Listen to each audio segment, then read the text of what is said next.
स्मिता भालेकर परब. आपण पाहताय झी 24 तास. महाराष्ट्र एक पाऊल पुढे मध्ये आपलं स्वागत आहे. नवी मुंबई आंतरराष्ट्रीय विमानतळ इथे मुख्यमंत्री देवेंद्र फडणवीस यांच्या उपस्थितीत हबचं भूमिपूजन पार पडलं.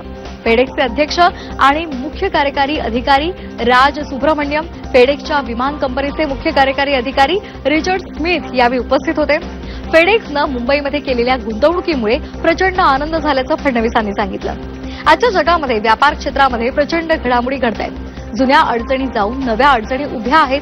अशा काळामध्ये पेडेक्सनं मुंबईमध्ये हबमध्ये गुंतवणूक करणं यामुळे भारताची ताकद दिसून येते. भारताचं महाराष्ट्राचं व्यापारामधलं महत्त्व दिसून येतं असं मुख्यमंत्री देवेंद्र फडणवीसांनी म्हटलंय.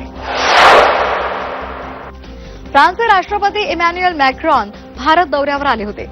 मुंबईमध्ये पंतप्रधान नरेंद्र मोदींशी त्यांनी द्विपक्षीय दीर्घ चर्चा केली आणि या चर्चेनंतर संरक्षण, कौशल्य, विकास, तंत्रज्ञान, सहकार्य, व्यापार आणि आरोग्य अशा विविध क्षेत्रांमध्ये करार आणि उपक्रम जाहीर केले. पंतप्रधान नरेंद्र मोदींनी भारत फ्रान्स संबंधांना स्पेशल पार्टनरशिपचा नवा दर्जा देत असल्याची घोषणा केली. गेटवे ऑफ इंडिया इथे India France years of innovation उपक्रमानिमित्तानं भव्य ध्वनी प्रकाश या शोचं आयोजन सुद्धा केलेलं होतं.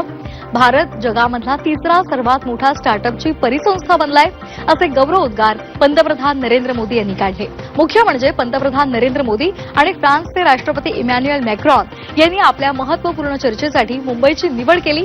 या संदर्भात मुख्यमंत्री देवेंद्र फडणवीसांनी अभिमान व्यक्त केला. मला अतिशय आनंद आहे की देशाचे प्रधानमंत्री आणि फ्रेंच राष्ट्रपती या दोघांनी मुंबईला आपल्या बायलॅटरल टॉक्स करता निवडलेला आहे. आपल्याला माहिती आहे की फ्रान्स आपला ट्रस्टेड पार्टनर आहे. आज युरोपमधली एक अतिशय टेक्नॉलॉजिकली ॲडव्हान्स्ड अर्थव्यवस्था म्हणून फ्रान्सकडे पाहिलं जातं. राफेलसारखी विमानं ही फ्रान्सने आपल्याला दिल्यामुळे आपण बघितलंय की आपण कशा प्रकारे विशेषतः जी काही आपली एक लढाई झाली त्याच्यामध्ये आपण काम करू शकलो. ते मला असं वाटतं की मुंबईला एक मोठा सन्मान मिळाला. राज्याचे उपमुख्यमंत्री एकनाथ शिंदे यांच्या अध्यक्षतेखाली मुंबई महानगर प्रदेश प्राधिकरणाचा 2026 आणि 27चा अर्थसंकल्प सादर झाला. यामध्ये एमएमआरडीए क्षेत्रातल्या विविध विकास प्रकल्पांना गती देण्यासाठी भरीव आर्थिक तरतूद केली आहे. कल्याण लोकसभा मतदारसंघामधल्या वाहतूक व्यवस्थेचा चेहरा मोहरा बदलून टाकणाऱ्या मेट्रो आणि रस्ते प्रकल्पाच्या कामांना गती देण्यासाठी तब्बल 4,897.19 कोटींच्या भरीव निधीची तरतूद सुद्धा केली आहे. आतापर्यंत एमएमआरडीएचं बजेट तुटीचं होतं. एवढे मोठमोठे प्रकल्प करून सुद्धा यंदाचं बजेट सरप्लस आहे, शिल्कीचं आहे असं म्हणत एमएमआरडीएच्या अधिकाऱ्यांचं आणि कर्मचाऱ्यांचं उपमुख्यमंत्र्यांनी कौतुक केलंय. आतापर्यंत एमएमआरडीएचं बजेट तुटीचं होतं. यावर्षीचं बजेट सरप्लस आहे, शिल्कीचं आहे. एवढे मोठमोठे प्रकल्प करून सुद्धा या ठिकाणी अर्थसंकल्प जो आहे म्हणजे एमएमआरडीएच्या आमच्या अधिकाऱ्यांना आणि कर्मचाऱ्यांना धन्यवाद देतो. अल्पसंख्याक विभागाचं कामकाज अधिक लोकाभिमुख आणि समाजाप्रती उत्तरदायी राहण्याच्या दृष्टीनं प्रयत्न करण्याच्या सूचना उपमुख्यमंत्री तसंच अल्पसंख्याक विकास मंत्री सुनेत्रा पवार यांनी दिलेल्या आहेत. अल्पसंख्याक समाजासाठी असलेला निधी प्रत्येक घटकाला समप्रमाणामध्ये आणि पारदर्शकपणे वितरित व्हावा अशी अपेक्षा सुद्धा त्यांनी व्यक्त केली आहे. शाळांना चुकीच्या पद्धतीनं अल्पसंख्याक दर्जाचं प्रमाणपत्र वितरित केलेल्या प्रकरणांची सखोल चौकशी करून दोषींवर कठोर कारवाई करण्याचे निर्देश सुद्धा त्यांनी दिले.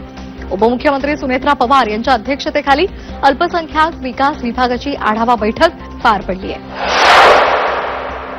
राज्याच्या कानाकोपऱ्यात धावणाऱ्या लालपरीच्या सुरक्षेला आता अत्याधुनिक तंत्रज्ञानाचं बळ मिळणार आहे.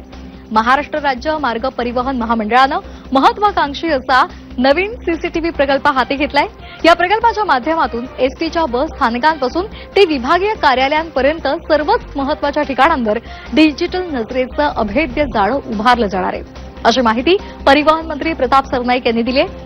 प्रकल्पाच्या पहिल्या टप्प्यामध्ये मुंबई, ठाणे, रायगड आणि पालघर विभागातील 64 महत्वाच्या ठिकाणी सीसीटीव्ही प्रणाली यशस्वीरित्या बसवली आहे.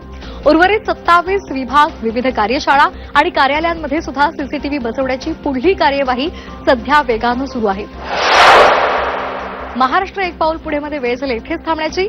ताज्या बातम्यांसाठी पाहत रहा झी 24 तास. नमस्कार.